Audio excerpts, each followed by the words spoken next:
Never knew that your mother was killed when you were 5. I never knew that your father left when you were 2 years old to New Zealand and never came home. My mom was shot and killed by her best friend. Like in the duplex that she stayed in, her best friend stayed in the apartment right underneath her. And so at the age of 5, I was up for adoption.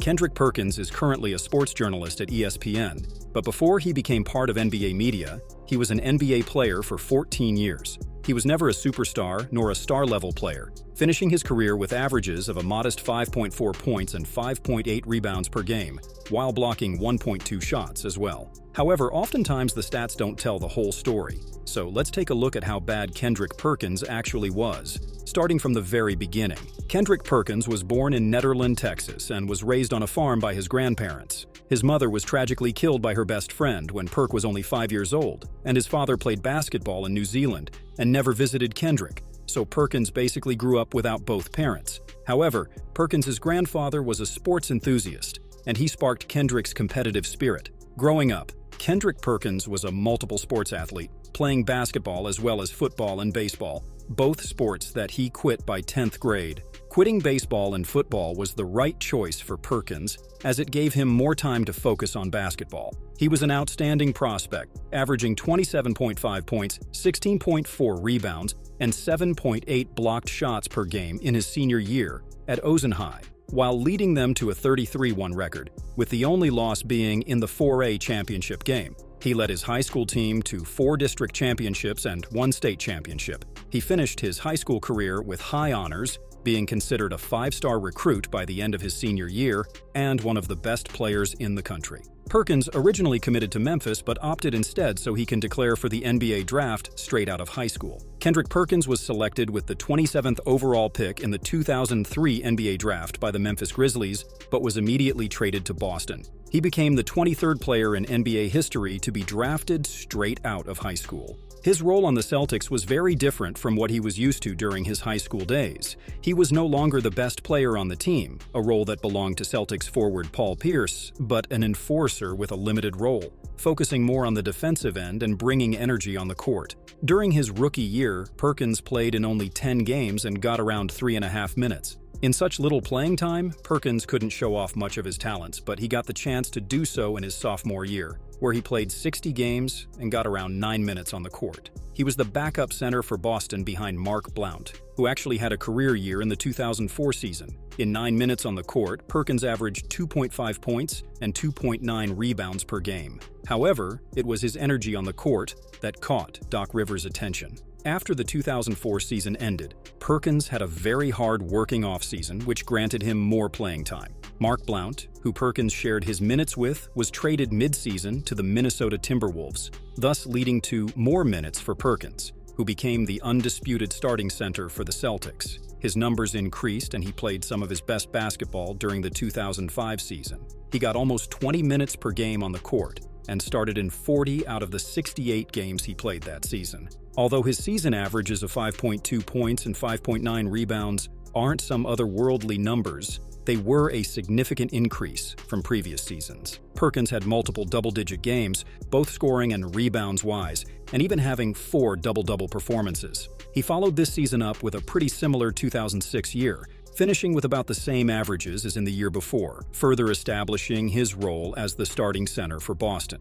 However, it was in the 2007 season when Kendrick Perkins played his most meaningful role, as the Boston Celtics added Ray Allen and Kevin Garnett, instantly becoming championship contenders. Perkins played in 78 games during the regular season and started in every one of them, and although he didn't average any impressive numbers, he had gotten the reputation for one of the better rim defenders in the league. Perkins was blocking 1.5 shots per game, which combined with Kevin Garnett's defensive presence was more than enough to establish the Celtics as the best defensive team in the league. Perkins played an important role in the Celtics' playoff run, as he played bigger minutes for Boston, increasing his numbers in almost every area of the game. During that 2007 season, Perkins became an NBA champion. He was far from being the Celtics' most important player, but he played great for his role. averaging 4 points and 3.6 rebounds per game in the finals. In the following 2008 season, the Boston Celtics came out with a bang. They won 19 games in a row and at one point had a 27-2 record, both team records. However, in February 2009, the season took a turn as Kevin Garnett suffered a season-ending injury. This injury had a huge impact on the Celtics and the way they performed for the rest of the season. For Perkins, however, this Kevin Garnett injury opened up more minutes for him on the court, which he seemed to utilize. On March 15, 2009, in a game against the Milwaukee Bucks, Perkins played for 40 minutes and managed to score 26 points, which remained his career high. He also added 12 rebounds and blocked 2 shots, which for sure made this game one of, if not the best performance in his 14-year NBA career. Although Garnett's absence boosted Perkins' performance, the Celtics ended up losing in the second round in the Eastern Conference playoffs. When looking at the stats, it wouldn't seem that Perkins played an important role for his team, but this theory would be proven false in the 2010 NBA Finals, where the Boston Celtics and the Los Angeles Lakers had their second clash in 3 years. In Game 6 of the Finals, Perkins suffered an injury to his knee and missed the remainder of the series. Up to this point, the Celtics were up 3-2 against LA, and they needed to win only one of their 2 upcoming games. However, without Perkins, the Celtics lost a lot of rim protection and rebounding power and ultimately fell to the Lakers in 7. This injury ended up being pretty serious and caused Kendrick Perkins to miss significant time. Perkins suffered torn MCL and PCL ligaments in his right knee, which kept him off the floor until January 2011. A fan favorite, Perkins received a standing ovation upon entering the court for the first time in 8 months. Although he got some time to get back in playing rhythm, the Celtics didn't believe in him anymore, trading Perkins alongside Nate Robinson to the Oklahoma City Thunder for Nenad Krstić and Jeff Green.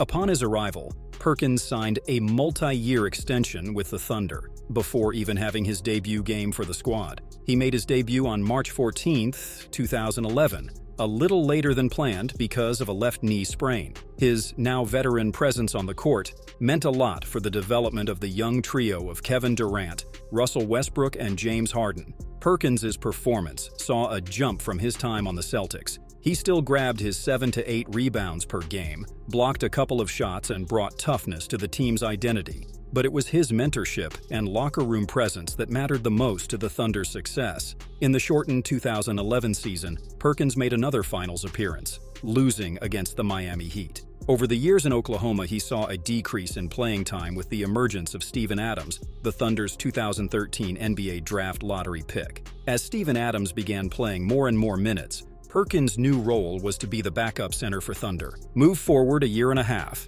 and the Thunder traded Perkins in a 3-team trade between them, the Utah Jazz and the Detroit Pistons. Perkins found himself as a member of the Utah Jazz, but not for long, as he was waived by the team after 2 days. However, Perkins found himself a job pretty quickly, as he signed a deal with the Cleveland Cavaliers in less than a week from the release from Utah. Perkins didn't receive huge playing time, but was a part of the Cavs team that made it to the 2015 Finals, but lost to the Golden State Warriors in 6 games, bringing Perkins' finals record at 1-3. By this time in his career, Perkins' value obviously went down quite a bit. He was making more appearances on Shaq Tina Fool than he was bringing quality minutes. This was evident in his newest signing, as his contract with the Cavs was worth around $435,000, which was a significant decrease from his previous salaries. Just for comparison, his contract with the Thunder, which he signed on March 1, 2011, paid him $34 million for 4 seasons. Before that, he was paid almost $18 million for 4 years in Boston, an option that was given to him as a rookie contract scale extension. After his short time in Cleveland, he signed a 1-year deal with the Pelicans, worth around $1.5 million. At this point, Perkins was a bench warmer who was signed for his experience in the league. His last NBA experience was in Cleveland once again, when he rejoined the Cavs in 2018. He was again part of their finals squad, which lost again to the Warriors, and cemented Perkins' finals record at 1 win and 4 losses. His career ultimately came to an end when the Cavs waived him after the 2018 season. After being one of the best high school prospects in his class, Kendrick Perkins declared for the 2003 NBA draft and began his NBA journey. He was part of the league for 14 seasons, and while he was never a star-caliber player, during his best days he contributed in winning basketball, with a significant role at Boston and Oklahoma. He played a total of 782 regular season games and another 143 in the playoffs. He had modest averages of 5.4 points and 5.8 rebounds per game, which was more than enough to keep him employed at the highest level for 14 years, earning him over $50 million for his labor. At the end of the day, Perkins won't be remembered as an NBA great, but a player who brought energy and toughness on the floor. He was a great locker room presence and had a big role in Celtics winning the 2008 NBA championship.